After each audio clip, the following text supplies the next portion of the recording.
रहमान रहीम अस्सलाम वालेकुम रहमतुल्लाहि व बरकातुहू।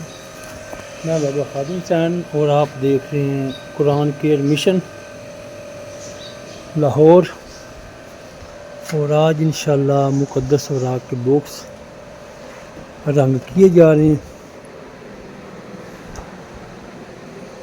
ये तकरीबन 150 बॉक्स आज रंग किया जाएगा। अल्लाह की रहमत से रंग तैयार हो गया।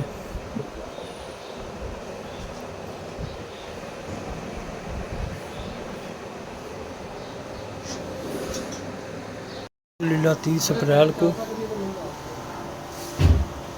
तकरीबन 150 गैलन माशाल्लाह तैयार हो गई है। आज 30 अप्रैल को ये सारी गैलनें माशाल्लाह पेंट किया गया इनको अल्लाह की रहमत से। अल्लाह पाक आज हमारी ड्यूटी को कबूल फरमाए। अभी ये सूख जाएगा इंशाल्लाह, इसके बाद इसके ऊपर लिखाई की जाएगी, मुक़द्दस औराक़ इनमें डालें। फिर लाहौर में अल्लाह की रहमत से मुख्तलिफ़ एरिया में मुक़द्दस औराक़ के बॉक्स लगाए जाएंगे।